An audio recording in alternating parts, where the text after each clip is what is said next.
Hi, everyone. This is Prateek. I look after marketing at Covalent, and welcome to yet another community call. We are excited to be hosting this one. This is our 16th community call, and yeah, we've got a bunch of updates lined up for you, everyone, and yeah, can't wait to share it with you. And let's kick it off with maybe like a background by Ganesh, and we can go into the specific topics. Do you want to share the agenda slide, Prateek? Yes. Let me do that.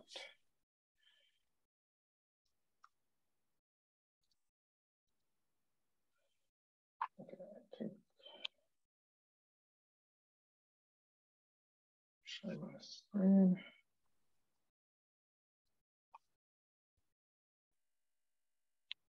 There you go. Are you everyone's able to see this? Looks good. Okay, so we have a packed agenda today, and we'll have various team members come and share an update on their relevant and respective sections. So let's start with the big news, which is the Nomad Hack update.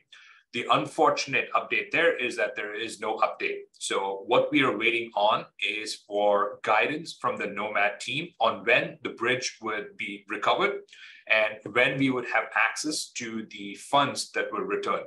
About 3% of the entire supply, 3.5, something like that, was returned back to the bridge by the white hackers.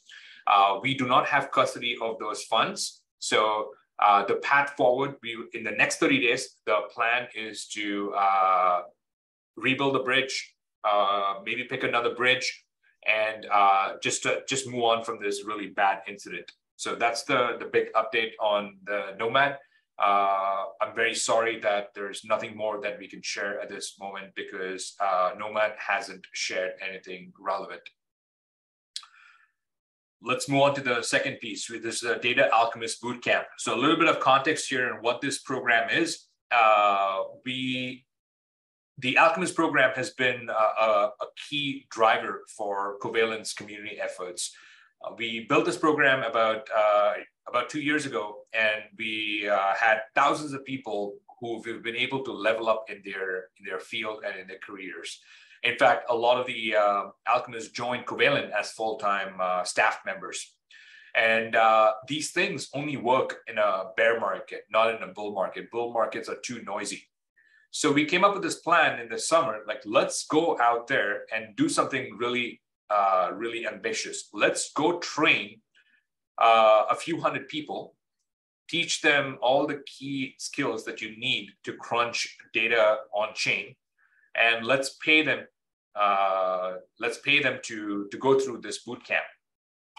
And what we saw is pretty amazing. You know, we were taken aback by the response. So I'll let my colleague Brandon share an update on the Data Alchemist Bootcamp, including the timelines and what's going to happen from here on. Thanks, Ganesh. So yeah, last week I had the pleasure of meeting and interviewing about 283 people for the Data Alchemist Bootcamp.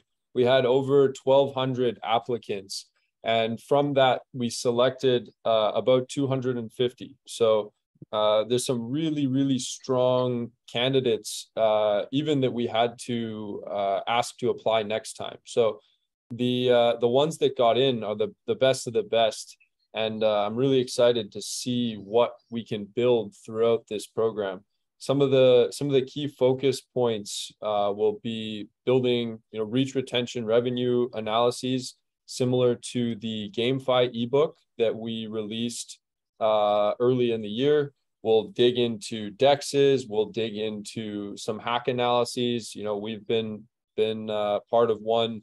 There've been all the rage this year, so we'll dig into some of the data behind those, and all of that will start next week. We actually were scheduled to start it this week, but we had such an outpour of applications that we wanted to provide the best program possible. So we delayed it 1 week just to make sure that everything was up to snuff there. So yeah, that's the major update. We'll be welcoming all of the data alchemists into the bootcamp. We'll kick that off next week, so you can keep your eyes out for posts and analyses coming out of that bootcamp, because there will be lots. Pass it back to you, Ganesh or Pratik. Thank you. So I'm just going to share what's happening on Discord. Some of it, what's happening here is quite magical. I think we've captured a lot of the energy that we had with the initial Alchemist program. So let me share my screen. And this is a private Discord channel that we have. And you can see people are having their welcome message, like hundreds and hundreds of these messages. Talking about what their passion is, talking about what's going on. Really incredible to see how much activity there is in this channel. And the course hasn't even started, right? This is just the precursor of what's to happen. And so I'm pretty confident that we're going to have a very compelling program that we're going to put together. It's going to have like a guest lecture. It's going to have an actual lesson plan. It's going to have an easy to do like a project, and then a difficult to ramp up. So there's 3 or 4 modules here. So very, very looking forward to rolling this out. And all of this will be public. It'll all be open source. So anyone who wasn't been able to be a part of this program or wants to audit the program, they can definitely participate. So yeah, that's the cool update. Awesome. Thanks, Ganesh. Yeah, a lot of exciting things, a lot of buzz as well. Just reminding everyone of all the Alchemist 1.0 and the ambassador program that we kicked off last year. Great. So moving on, let's get to product updates. And the big product update there is of the API paid plans. So let us understand like what the paid plans are and what we are up to with the API. Ganesh. Thank you. So it's me again. So just to be clear, let's take a step back and just provide some context around product updates. We have not changed our product roadmap just because of the Nomad hack, right? It was a very unfortunate thing. We're waiting for the recovery process there, but that doesn't mean that we're sitting on the sidelines and not building the best products and the best experiences for our various set of users. So the big update here is the launch of the paid API. Now, if you think about pricing just generally in society, water is free. You can drink water from a tap, but you can bottle the water up and spend, I don't know, maybe price it at $2. You could put a little bit of fizzle or gas in it and call it sparkling water and sell it for like maybe $4. You can put it in a mini bar in a fridge and price it at maybe $10. But it's the same water. It's exactly the same thing. So now this is public blockchain data. It's available to all. The question is is it bottled water? Is it fizzed up water? Or is it water in a mini bar? So that is really the essence of having this paid plans. To understand if there's true paid demand, if there's true product market fit for a product that has been free thus far. We've never charged for the API. We used to charge for the API, and then we turned off the pricing plans about 2.5 years ago. So since then, we've amassed an army of developers, an army of applications live on the Covalent API. But now that I think the question comes about, like, is it actually worth anything? Is the network that provisions this API, does it have actual demand? And so if you look on how most networks ramp up out there, they have 2 components to how the operators or the validators are compensated. There's usually an inflation component that is essentially increasing the supply of the network token. And then there's transaction fees. And today there's not a lot of blockchain networks or sovereign chains that are sustained via transaction fees. So all of the token holders have to go through a dilution in order to fund the operations of the network. So with Covalent, our belief is that the network will be sustainable within the first couple of years. You don't need years long worth of inflation to keep the network profitable. So that's really what this is meant to test. So the team has been working on this for many months now. It touches every aspect of our stack. It needs to make sure the rate limits are removed. You need to make sure the pricing plans are fair and equitable. This is not going to be a SaaS-like product. It's going to be a consumption-like product. So it's pay as you go. Can you pay upfront? How do you do the payment model? How do you switch that to CQT? All kinds of questions. Some of it has been answered. Some of it is still work that's ongoing. So this should go out in the next couple of weeks. It's pretty exciting. It's exciting for the network. It's exciting for developers. People have asked us for many, many, many months. Give us higher rate limits. We're willing to pay for this. Now let's see if it's just something they express, or they're actually willing to open up their wallets and pay for the product. So I'm excited to see this ship. I think it'll help resolve a lot of the unanswered questions that we have with our API. That's it, Prateek. Perfect. Thanks, Ganesh. Very exciting. Whenever we go to events, that's the first thing. I mean, those who come to the booth, that's the first thing that they ask. Hey, when are you increasing the rate limits, and how are you addressing that problem?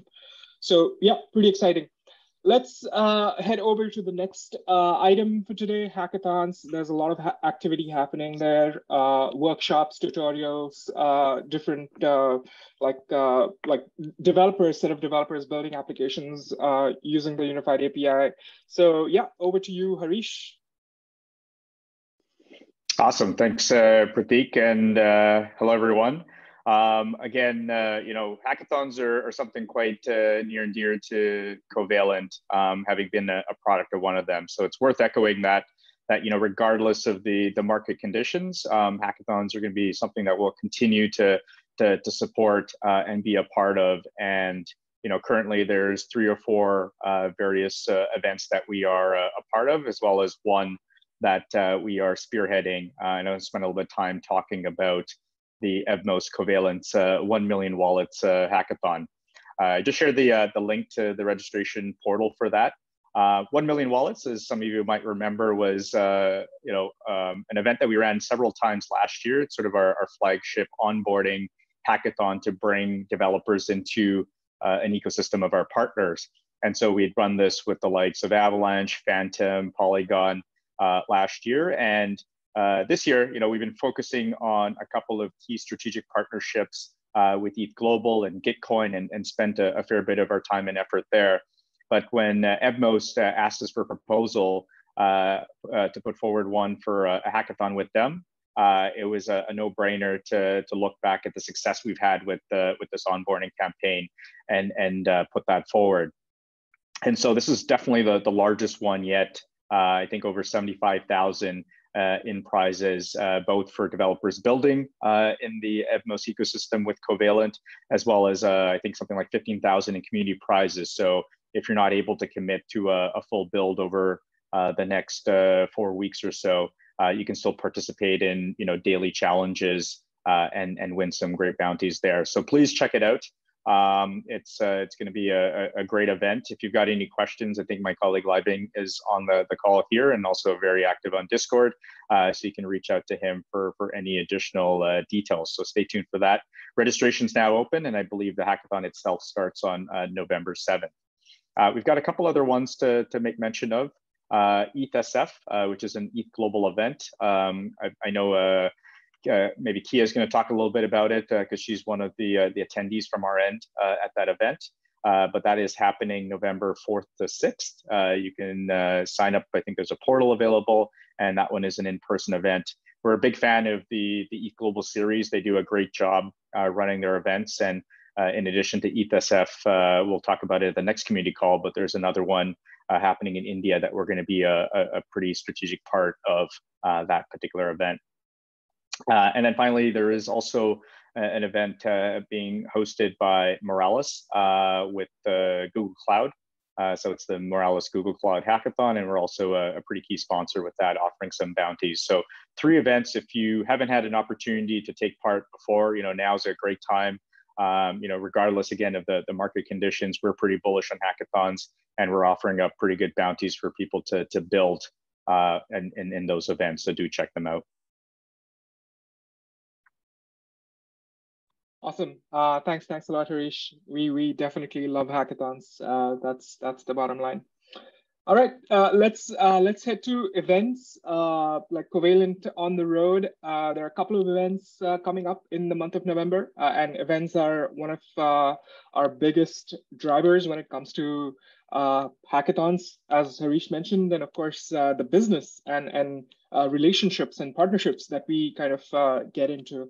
So to talk about Zero Expo, I think it's going to be Ganesh, Terry, and Eric going to Zero Expo. Ganesh, do you want to talk about the things that you're looking forward to for Zero Expo? Absolutely. So I'm not sure how to pronounce it. Zero Expo. I'll call it Zero Expo. This is the 0x protocol, which is a on-chain DEX order book with off-chain components. It's one of the OGs in the space. They've been building the 0x protocol since 2016 or 17. So solid team that's been laser focused on the mission for many years. So this is their flagship conference. I attended this conference, I think it was early 2020, just before the COVID lockdowns. And I met a lot of great people and made a lot of great connections. And since then, many of those connections have become clients or customers or partners of Covalent. So it's just just an incredible kind of event where you have a lot of builders who come to this, which is always very exciting. We are all about builders, and in a bear market, only the builders remain. So excited to see and attend the 0x event. Awesome. Thanks, Ganesh. And then another event that is coinciding with Zero Expo is ETSF. We have Kia and Leilani going to this event. I think Eric is also going to be continuing his trip to ETSF. But yeah, let's head to Kia, who is part of the API team, to learn about the things that she's excited about to get to ETSF. Kia, over to you. Thanks, Pratik. Yeah, we're all excited to go to ETHSF, as Harish said, as part of the ETH Global Hackathon. So yeah, I'm really excited to meet developers in person, helping them out with the Covalent API. It'll also be my first ETH Global event, so I'm excited for that too. We'll also have a 30-minute workshop hosted by Leigh on how to use our unified API. And yeah, it's also part of the SF Blockchain Week, so we'll also be attending side events, meeting developers, meeting our partners. Awesome. Thanks, Kia. So yeah, a lot of great things coming up in the month of already kind of rest of October and in November as well. So yeah, looking forward to all the updates. Yeah, the last section for today is Q&A. We have a bunch of questions actually, which we got from the community before getting into the call. So maybe we can go over a few questions, Ganesh, and then there are a few questions today as well in the chat that I see. But yeah, let's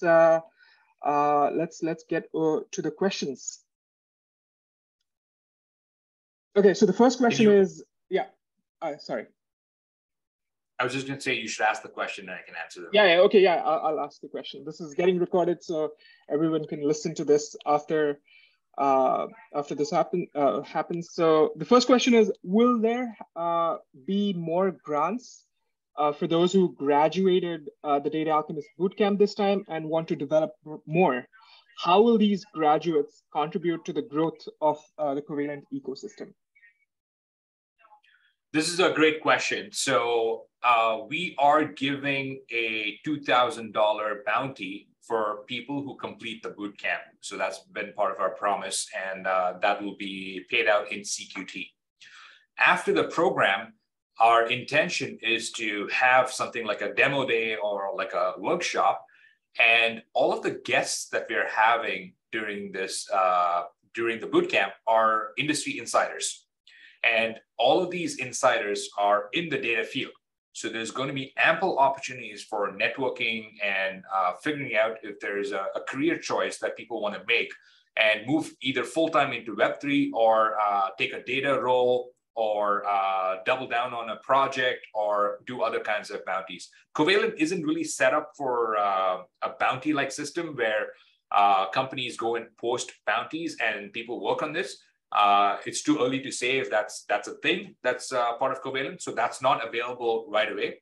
But our intention is just like how Gitcoin kernel and other programs have basically cohorts. Here, this is the DA1 cohort, which is the Data Alchemist session 1 or cohort 1, and it's that community. And so we'll have this cohort, a second cohort sometime next year and so on. And it's to build and foster that community. Now, what is the value to Covalent? The value to Covalent is twofold. One is that it shares the mission of Covalent of making data accessible to a broader community. That has been our mission since day one. And having more people on that mission is better for the entire space. Having more people who are data literate, on-chain data sleuths is always a great thing. So that's point number one. Point number two is that it's fantastic to have an army of supporters, your first 1,000 true fans out in the community who can speak your language and can praise your gospel. So it's always a bonus. And you can see a lot of the big brands out there, you know, they're fans of Nike, they're fans of Apple, they're fans of Porsche. There's lots of really, you know, brand affinity out there. And so that's what we're trying to do. We're trying to give to the alchemists who are going through this data bootcamp and really foster that, that community feel. And so that's like the second kind of piece here. So hopefully that answers that question. Yeah, definitely. And I just got a note from one of our team members. I'll say that most of the attendees here are actually the ones who actually applied to the Alchemist Bootcamp, did Alchemist Bootcamp. So really excited to see all of you here. And then congratulations for those who got into the program as well. So great. Okay, so there's a question about regional leaders, and I think this has been something that we've discussed for the past couple of months. We've also kind of rationalized it in like sharing updates around this, but people are willing to, like, they want to know about what is the role of a regional leader. And what are the requirements of like being one, and who are the current regional leaders? So the update there, Ganesh, is we like, I mean, do have different regional communities, and it started with the Alchemist program, about 60 odd countries, and all having regional leaders and so on. But I mean, with things getting into like we obviously like expanding and like doing a bunch of things, we kind of moved away from that. So and then obviously launched Alchemist 3.0, and now this is turned into a data Alchemist program. But yeah, would love to hear your thoughts as to where this is headed, and if we will ever bring the regional leaders back. Great question. So one aspect of Covalent that's never going to change is we'll continue to experiment and try new things and phase out projects or initiatives that are not working. That's how we ensure as a community we're working on the most urgent tasks with the highest intensity. So here with the Alchemist program, I would say the first Alchemist program was a massive success. It hit the goals that we wanted to ensure we set out with. With the Alchemist DAO, that kind of fizzled out. It didn't have product market fit. The Alchemists were actually stressed out. And there was a big relief after we phased down that program. With the Alchemist 3.0, we had these quest-based systems, and these quest-based systems go through a bootstrap phase before they go into production. So there, I believe we've had 3 or 4 different quests that were planned and designed. And one of those quests is the Regional Leaders Program, where we teach them social media, social marketing skills. And we had about 15 or 16 different regional teams. There was a friendly competition between them, and there was a prize pool that they were competing for. And there was some success and some growth there. Another quest that we designed is the Meetup in a Box quest, where I would say that is a massive success. So maybe in the next kind of town hall or community call, I'll get Harish or Shantanu from our team to share some pictures and some stories from those meetups, real life events that are happening across the globe. So I would say that is a success that is starting to graduate from the bootstrap phase into the production phase. Now with the regional leaders, in a bear market, essentially what happens is that retail leaves the space. And this is not our first time through the bear market, right? This is our second time through the bear market. And generally the question is like, who is the audience we're catering towards, right? This is just like a fun little club. Then why not invest that time and the energy into valuable skills? So this is why we phased down the regional leaders program. Not because the Alchemists were not doing a good job, or not because it wasn't seeing traction or anything of that sort. It's just that we can repurpose that to a different kind of initiative, and hence the Data Alchemist program. So the question right now is, does this program exist? And the answer is no. There are no regional leaders. I believe all regional Telegram groups have been made read-only. There's a general like Covalent kind of program where everyone can hang out. There's all the hackathons and the community around that. There's the Data Alchemist program, and around that, there's the Meetup in a Box, and the Alchemists and the community around that. Outside of that, there is no general purpose regional teams, and it may or may not come back. I don't know, but that's the current status of the regional leaders. Okay. Thanks, Ganesh. There's an interesting question, and you might want to kind of not share alpha, or I don't know, your call. Do you plan to become your own L1 so we don't rely on other mistakes? So, I should have a bunch of like cardboards here with all the big emoji faces. So there's one particular emoji where the lips are sealed. Maybe somebody can post it in the chat. But that's the emoji that I need to bring up here and show it here. So stay tuned.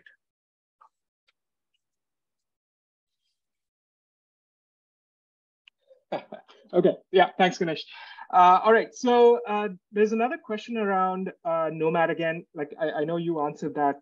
Will we only get 30% of the CQT on Nomad, or Covalent plans to give 100% of our tokens?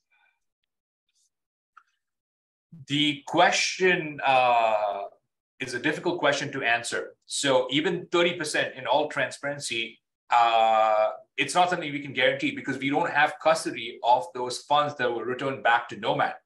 It's between Nomad and I believe one of the big custodians. So we don't have custody. So if you say, give us a 30%, let's distribute it to the people, 30 cents on a dollar, we cannot do that because we don't have custody of those funds. So I cannot answer that question, whether it's 0 or 100%. We will share a plan once the bridge is up. Our plan is to recover from this and aggressively build out of this slump. And that's what we're going to do. That's never going to change. But I cannot answer that question at this point in time. Yeah, fair enough. Okay, so there's a question about, will the paid service effect or will the paid service effect will be happening on USDT that will be auto-converted to CQT? I think this is talking about the API paid man, sorry. Yeah, so there's two mechanisms here. Let's be clear that they're not really connected. They can independently go live. So the first is the actual paid service, which is people paying in US dollars or some kind of stable coin based on consumption. If they use 1,000 API calls, if they want higher rate limits and so on. So that is one mechanism, and that's going live in the next couple of weeks. The second mechanism is the fee switch. this is where the US dollar that is given to the protocol is converted to CQT through an on-chain market buy mechanism and distributed to the validators who are serving the queries. That aspect will go live as well. That has been disclosed in our white paper years ago. And that is a key token accrual mechanism. That is not going live in the next couple of weeks along with the paid API, but that will go live sometime early next year. So that is also slotted for to go live, but not they're unrelated and disconnected items. Mm-hmm. All right, let's get to this one. I think we can definitely answer the first part. When can we expect better usability and the price movement of the CQT token? See, the price movement of CQT token is not in our hands, is not something that we talk about a lot, I mean, or don't talk at all, but we definitely are key drivers of usability, and that's something that we strive hard to do in all the things that we do in building the product to kind of getting the message out and like all the communications and everything that we do. But yeah, Ganesh, you want to talk about usability there or better usability? Sure. I don't know what better usability means. It's a ERC20 token, so you can put it in your wallet if you want to. But let's talk about price, not specifically with CQT, but let's talk about price. What is price? Price is the market match between demand and supply. That's what price is. And the supply comes from all the emission. It comes from all the unlocks. It comes from the sell pressure. The demand comes from things like the switch from the US dollars to CQT. It comes from the staking program where you go and lock up your CQT. It comes from moving on to a bridge. It comes from liquidity programs. It comes from all the different kinds of ways. It comes from various other ways. So if there's a mismatch between the supply and demand, the price goes down. If there is massive demand and very little supply, the price goes up. So it's very simple kind of aspect here. The supply mechanics of CQT is public. You can go to covalenthq.com/token, and it tells you all the unlocks that are coming on the scene, which most times unlocks have led to sell pressure, and that depresses the price of the token. Now we need to understand where the demand is coming from. And there's a variety of aspects that will lead to the actual utility and the demand of the token, some of which I just shared a few minutes ago. Yep, perfect. So there's a question about they purchased significant amounts. I think this is more to do with the Nomad Bridge. I bridged it to Moonbeam and then staked it when it became available. Is it possible that I'm not able to turn the total amount of my bridge tokens back to the ERC20 eventually? This is from the Q&A? Yeah, no, this is, and staked exactly. it when it became available. Is it possible I will not be able to turn the total amount of my bridge token back to ERC20 eventually? So that is correct. So this is the question, right? So there is... let's say one CQT was put on the Ethereum side on Nomad, and there was one MAD CQT that was printed on the Moonbeam side. That is where all the staking and all of those, all of that utility comes in. When the bridge was hacked, all the backing CQT was stolen, all of it, like entirety of like, I think 11% of the supply that was bridged over was stolen. So now that MAD CQT that is on Moonbeam is unbacked. It's free floating. There's no value for it. So now the question is that when the bridge comes back, what happens? So there's a couple of scenarios here. If we have access to the funds, then I believe it's 30%, so 3% of the supply. So you would get 30 cents on every dollar that comes back. If Covalent were to backstop or fill in the rest with the reserve or another kind of like source, that will be another option. There can be an option with a debt token or an IOU token that is issued, which is a payback plan over the next couple of months, which is matched with the demand and the conversion. There are a variety of ways, and that'll be shared publicly through a governance vote, because that is what the token holders have to govern. But all of this will be a special session on the recovery plan going forward. But me personally, I think it's time to come with answers.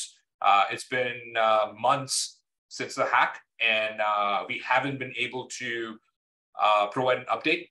And trust me that it's frustrating me as well. Okay, I think you partly answered the other question as well, which is around the Nomad hack, the bridge exploit. But there's one piece of it, maybe you can touch upon. Is there no real utility implemented yet apart from voting and staking? And staking, we know like the bridge exploit, but are there other things that are there? Is what this person is asking in terms of the CKD utility. Outside of the bridge hack, the CKD is used to pay for the block specimen proofs. So that's a major utility. When the refiner goes live in the next couple of months, that is also another key piece of the utility. So the CQT is a network access token. It's like the fuel that goes into this engine. So as each phase goes live, which we've promised, it's roughly like 4 to 6 months apart, a new utility gets unlocked. So that's all of the utility, besides, providing liquidity to a DEX and locking it up as collateral, using it as currency for the Data Alchemist program, and so on.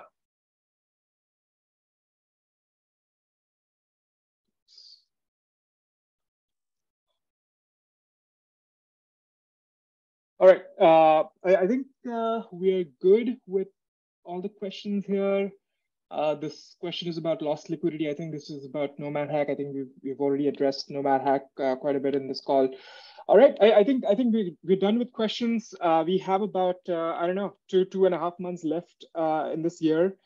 Any final comments on the things that we have in the pipeline, and how are we getting ready for 2023? Ganesh.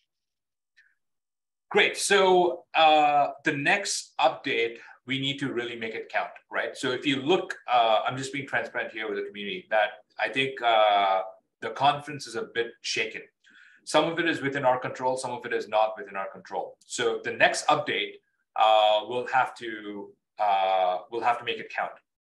And we want to connect all of the amazing things that's happening on the actual product. Our traction, Indy wasn't able to make it today because she was sick, but our traction, as it's always up and to the right, people using the API for all kinds of use cases. We have another campaign coming out called the Bear Market Builders, which Pratik is leading, to celebrate these builders who are sticking with us through the bear market. And then on the indexing side, we're super busy. It doesn't feel like a bear market. Like if you go to our API reference docs, you can see the new drop down. Now we're the leaders when it comes to app chains. We've indexed DFK, Krabata. There's more app chain ecosystems coming online. So I think, we've never really paused. In fact, we've taken this hack as a challenge and double down on our efforts. So we've really ramped up on both the demand side and on the supply side, the new APIs that are coming out, the new Balance V3 engine. So we need to tie all of these pieces together, including the network utility, the Data Alchemist program, all the other initiatives that we have. And so I think that's what the next big update is going to be about. It's just to get some closure for this year. It's been a big year for us. Some of it has been amazing. Some of it is not so good. But to set the tone for 2023. Awesome. Thanks a lot, Ganesh. Thanks everyone for attending this, and special shout out to Brandon, who's been answering all the questions here. Thanks, Brandon. Yes, this call will be recorded. Yes, and we will be also sharing the POAPs soon. And yeah, looking forward to the next one. Thanks, everyone. There's a Q&A next week.